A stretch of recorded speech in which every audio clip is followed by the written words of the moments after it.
afternoon, Mr. Carnegie. How are you? I'm good, thanks. How are you? Good, thank you. Thank you for having me. You're welcome. So could you please tell us about this revolutionary Bessemer process you have invented to mass-produce steel? Well, it is a process where the impurities of the steel are removed by forcing air through it. Is it dangerous at all? Yes, it actually is. The Bessemer process includes a step where all the steel goes into a big heating container, and if that explodes, there's a big mess, and many people can hurt themselves. What are ways that they can hurt themselves? Well, it's very hot because it's molten iron, which gets very hot. So it burns them and it causes third-degree burns, and it could come off the arm. Is it incinerating people? Yes, it could. Really? If too much goes on you, you would die instantly and become ash. It's not good. No. Well, thank you for being here.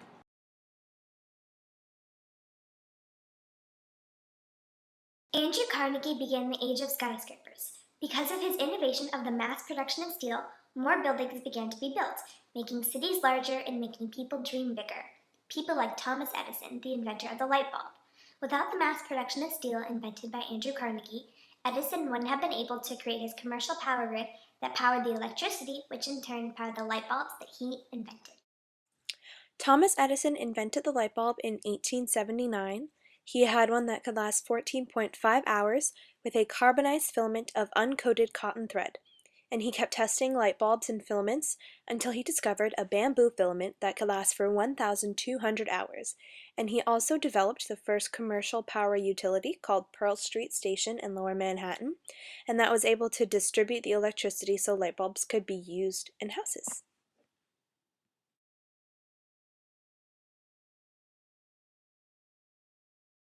Andrew Carnegie's mass production of steel inspired many things, such as the Model T and the fast way it was produced in an assembly line. Without Andrew Carnegie as inspiration, Henry Ford might not have had the idea to mass produce his Model T, and cars might not have been such a large part of society like they are now.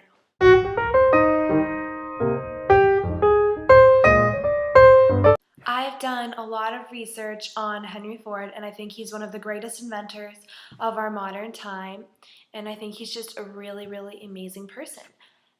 He invented the Model T in 1908, and the car was in production until 1927, and he made it possible for every American to have an automobile.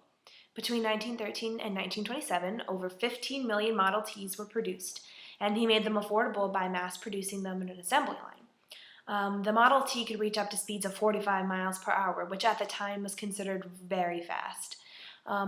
And it was mass-produced in the color black, although it was available in a few other colors. Most of the time people bought black because it was less expensive.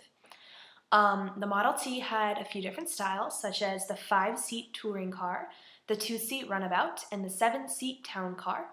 Using the assembly line production, the Model T was lowered from a price of $850 in 1908 to $300 in 1925. The Model T made up about 40% of all automobiles on the road in the United States until it was taken over by more luxurious cars.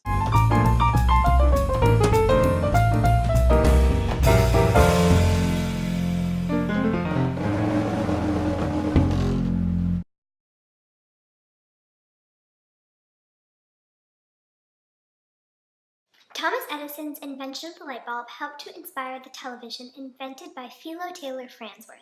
A television runs on electricity, and without Edison's invention of the light bulb and commercial power distributor, electricity would not have been able to be distributed and the television would not have been able to be invented. We here at the History Channel have found some footage of a 15-year-old girl from the 50s, and she's talking about how much she loves the television, how much she loves the inventor, and about how when television began to become a huge, huge part of culture, and how she was one of the only people in her neighborhood, actually, who had a television, so she was one of the only people who could watch TV. I'm sorry, this sounds a little bit muffled, and it's in black and white because it is from the 50s, but we hope you enjoy.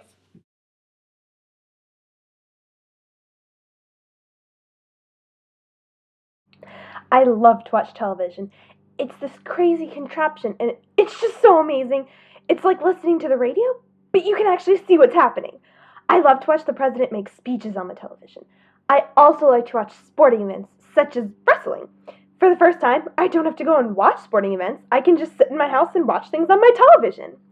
My favorite show is the Texaco Star Theater. I'm one of the few people in my neighborhood who owns a television, and all the kids come over to my house because I have the newest and coolest gadget. Oh, it's just so wonderful. I just love Philo Taylor Farnsworth. He's the one who invented television, you know. I don't know how he came up with the idea, but it's just so amazing. Moving pictures that you can see in a box in your own house. Oh, it's just so cool!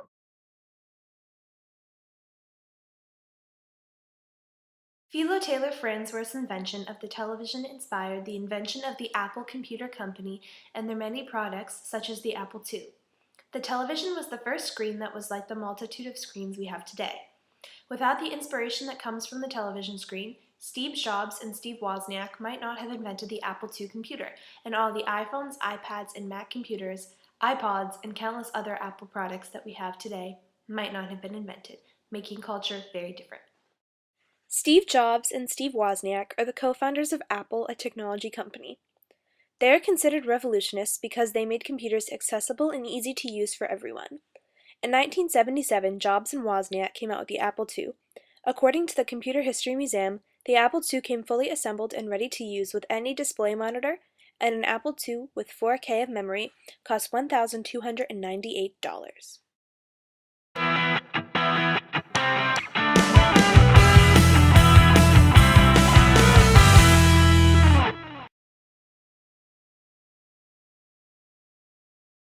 People nowadays don't really realize how much technology has changed over the past 100 years.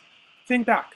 In 1900, there was no such thing as a TV, a hairdryer, a telephone, a cell phone, and many of the other things that we use today.